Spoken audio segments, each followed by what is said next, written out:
आज बहुत दिनों के बाद उसकी आंखों में हरकत हुई।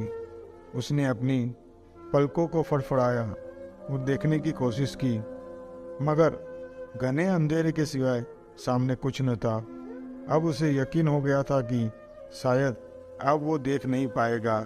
ये सोचकर ही वो बहुत घबरा गया। उसने कुछ याद करने की कोशिश की, परंतु सिवाय इसके कि जिस फैक्ट्री में वो काम करता था वहाँ सल्फ्यूरिक एसिड का एक ड्रम फट गया था और उसका सारा शरीर एसिड से जल गया था। उसके बाद क्या हुआ कुछ पता नहीं। उसने थोड़ा हिलने की कोशिश की, मगर भारी दर्द के कारण वो हिल भी न पा सका। बस एक दर्द भरी आह उसके मुंह से निकली। जो नर्स वहाँ बैठी थी, आह सुनते ही उसकी ओर ऐसे लपकी जैसे उसे उसकी आह का बरसों से इंतजार था। वो खुश थी। जिस मरीज की सेवा वो इतने दिन से कर रही थी वो बच गया है। मरीज ने कहा, मैं कहाँ हूँ? हॉस्पिटल में, नर्स ने जवाब दिया। मरीज ने पूछा, किस हॉस्पिटल में? सफदरजंग, दिल्ली में, नर्स धीरे से बोली।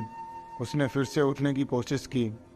नर्स ने उसका कंधा थपथपाते हुए कहा, आप लेटे रहिए, अभी ठीक होने में टाइम लगेगा। फिर नर्स ने पानी का ग्लास उठाया और दूसरे हाथ में चम्मच लेकर पानी भर लिया और उसके होठों की तरफ बढ़ाया।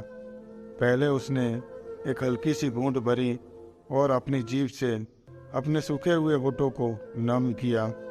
आप कौन? उसने बहुत कोशिश करके पूछा। नर्स, मेरी पत्नी कहाँ है? वो दवाइयाँ लेने मेडिकल स्टोर तक गई है, अभी आती होगी। तब तक मैं हूँ ना, नर्स ने सहानुभूति पूर्वक जवाब दिया। करीब 3 महीने के अथाक प्रयास के बाद उसकी जान तो बच गई थी, मगर चेहरा मेरा सब कुछ बहुत विकृत हो गया था। एसिड से जल जाने के कारण उसकी खाल इस प्रकार से खिंच गई थी कि अब उसे कोई पहचान ही नहीं सकता था। इस हादसे में वो अब अपनी एक आंख भी खो बैठा था। बहुत कोशिश करने के बाद जब उसे दूसरी आंख से थोड़ा थोड़ा दिखाई देना शुरू हुआ तो आईने में अपना खुद का चेहरा देखकर वो डर गया। ऐसा विभत्स चेहरा उसने कभी नहीं देखा था। एकदम घोर निराशा ने उसे घेर लिया। उसको उदास देखा तो पत्नी ने पूछा, क्या बात है, इतने उदास क्यों हो गए? आबा, अभी तो हमारा जीवन शुरू ही हुआ था और ये हादसा हो गया। मेरा चेहरा इतना विभत्स हो गया कि मुझे समझ नहीं आ रहा है कि तुम तमाम उम्र मुझे कैसे ढो पाओगी।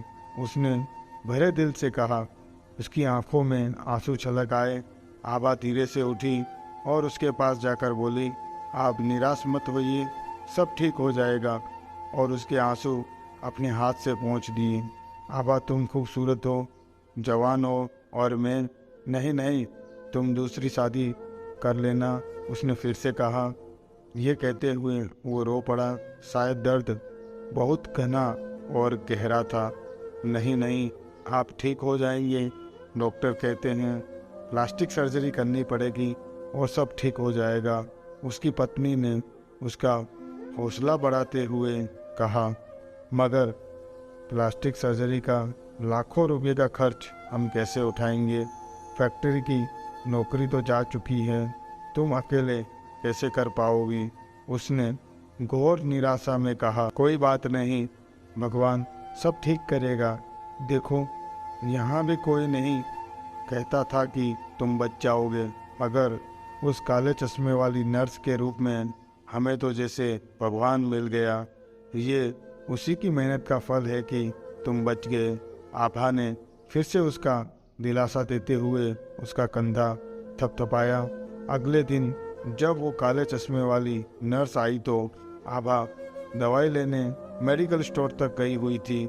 नमस्कार, आते ही नर्स ने कहा और दवाई देने के लिए स्ट्रिप से टैबलेट निकालने लगी।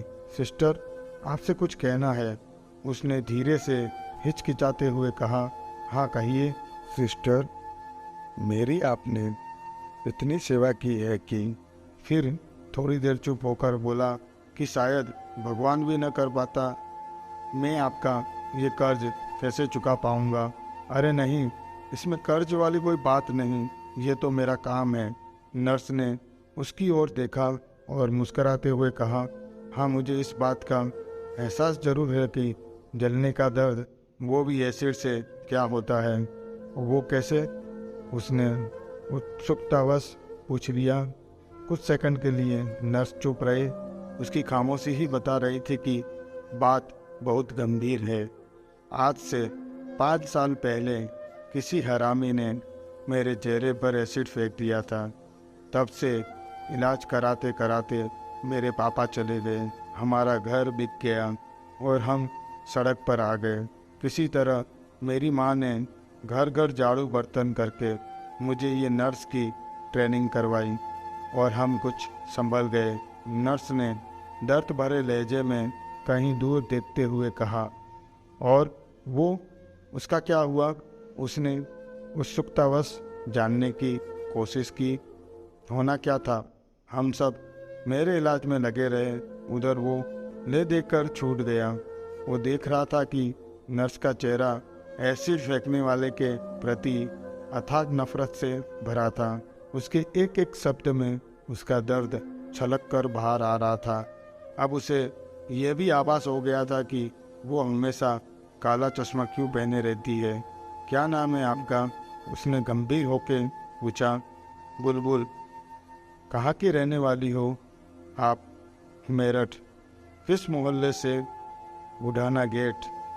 किस कॉलेज में थी आप? मेरठ कॉलेज में बीए कर रही थी उस समय। कभी उस लड़के से मुलाकात हुई? थूकती हूँ मैं उसके ऊपर।